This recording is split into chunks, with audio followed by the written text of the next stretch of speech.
Each of these things the speaker says is like a grave from which is a glorious phantom may burst to illuminate our tempestuous day.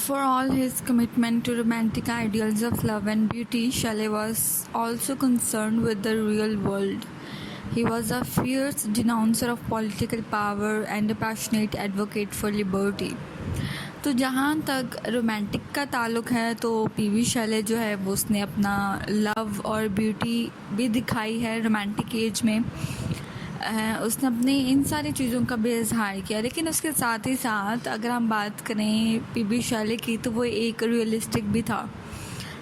جہاں پر اس کے romantic ideals ہیں لو اور beauty کو لے کر کے, وہاں پر وہ ایک ریئلسٹک بھی ہے. دنیا کو وہ ایک ریئل فیس سے دیکھتا ہے, ایک پولیٹیکل پاور بھی رکھتا ہے, اور خاص کر کے ایک آزادی کے لیے ایڈوکیٹ کرتا ہے, لوگوں کے لیے بات کرتا ہے, اپنی سوسائٹی کے لیے, اپنے ملک کے لیے بات کرتا ہے, اور ہر بری چیز پر وہ آواز اٹھاتا ہے. The result of his political commitment was a series of angry political poems condemning the arrogance of power, including Ozymandias and England in 1819. اور اسی چیز کا رزلٹ ہے کہ وہ ایک پولیٹیکل کمٹمنٹ رکھتا تھا, ہر بری چیز پر اپنے ملک کے لیے, اپنے لوگوں کے لیے آواز اٹھاتا تھا. تو اس نے بہت ساری ایسی انگری پولیٹیکل پوئمز لکھی جس میں اس نے اپنی اس ٹائم کے جو حکمران ہیں, جو بادشاہت ہے, اس پر غصے کا اظہار کیا ہے, اپنی ریلیجن پر, اپنی سینٹ پر, اپنے لوگوں پر جو ہے وہ غصے کا اظہار کیا ہے. تو ان پوئمز میں, ان اینگری پولیٹیکل پوئمز میں اوزمانڈیس اور انگلینڈ ان 1819 شامل ہے. England in 1819 bitterly lists the flaws in England's social fabric in order King George is old, mad, blind, despised and dying. The nobility are insensible, leeches draining that country dry. The people are obsessed, hungry and hopeless, their fields untilled. The army is corrupt and dangerous to its own people. The law are useless. Religion has become morally degenerate and parliament is a statue unrepealed.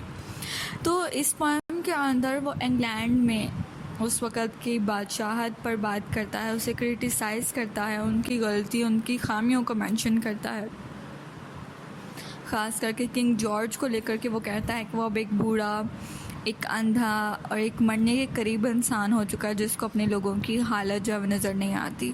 اور شہزادوں کو لے کر بھی وہ یہ کہتا ہے کہ ایک ایسا پھل ہے, ایک ایسی لیچیز ہیں جو اس کنٹری کا جو خون ہے وہ پیے جا رہی ہیں. اور اپنے لوگوں کو کہتا ہے کہ وہ کس قدر ظلم و جبر کا شکار ہیں, کس قدر بھوک میں مر رہے ہیں, کس قدر نا امید ہو چکے ہیں. اور اپنی آرمی کو کہتا ہے کہ آرمی ہماری کس قدر کرپٹ ہو چکی ہے, اپنے ہی لوگوں کے لیے خطرناک ہو چکی ہے, لاز جو ہیں ہمارے وہ یوز لیس ہو چکے ہیں, ان کا کوئی فائدہ نہیں ہے. ریلیجن جو ہے ہمارا وہ مورلی ختم ہو چکا ہے, اخلاقی لحاظ سے تو اس میں ہمارے ریلیجن میں بھی کوئی طاقت نہیں رہی, نہ کرسچینٹی نظر آتی ہے, نہ گاڈ نظر آتا ہے. اور پارلیمنٹ کے بارے میں کہتی ہے یہ تو ایک ایسا ورسٹ اسٹیچو ہے جو بن چکا ہے, جس کی حالت کبھی صحیح نہیں ہو سکتی. The furious violent metaphors Shelley employs throughout this list leave no doubt about his feelings on the statue of his nation. So then finally the final couplet concludes with a note of passionate Shelleyan optimism. اور آخر میں آخری جو اس کی stanza ہے وہ شیلین optimism پر ختم ہوتا ہے. مطلب شیلے جو ہے وہ دوبارہ سے آپٹیمسٹک ہو جاتا ہے, دوبارہ سے پر امید ہو جاتا ہے, کسی اچھی چیز کی خواہش کا اظہار کرنے لگتا ہے. From these graves a glorious phantom may burst to illumine our tempestuous day.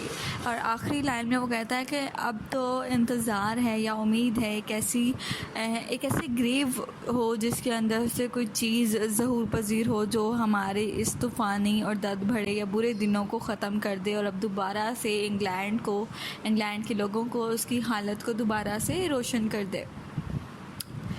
تو What this phantom might be is not specified in this poem. اب شیلے نے فینٹم کس چیز کو کہا ہے یہ ایکسپلین نہیں کیا گیا اس پوئم میں, اسپیسیفائڈ نہیں ہے.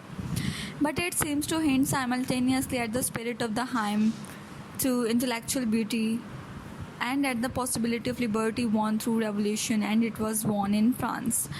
لیکن شاید فینٹم اس نے اس چیز کا لیا ہے کہ ایک ایسی اسپرٹ جو خاص کر کے انگلینڈ کے لیے بہت اچھی ہوگی. انگلینڈ کو جس کی ضرورت ہے, ایک ایسی اسپرٹ کی خواہش کرتا ہے وہ, ایک ایسی آزادی کی خواہش کرتا ہے وہ, ایک ایسے انقلاب کی خواہش کرتا ہے وہ جو کہ انگلینڈ کو دوبارہ سے روشن کر دے گا, اس کی زندگی کو بدل دے گا. جس طرح سے فرانس میں انقلاب آیا تھا, تو وہ ایسی ہی کچھ ریولوشن جو ہے وہ انگلینڈ کے لیے بھی چاہ رہا ہے.